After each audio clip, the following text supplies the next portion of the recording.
Just so you're aware, there's many resources available for you for help if you need them. So to do that, click the resource button.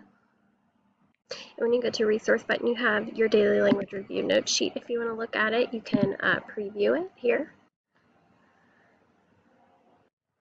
by clicking that little button, and it gives through and it gives you all the information you may need about the different topics on here, and it explains things in further detail. You can do the same thing with your daily grammar practice.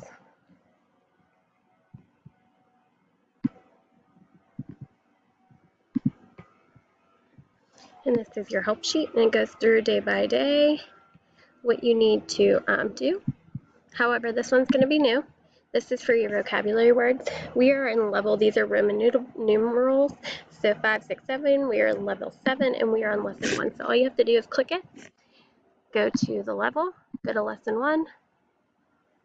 In here you can learn them, you can do flashcards, you can match, you can spell, any of that. So it kind of helps you use a studying tool to help you learn the words as you go through.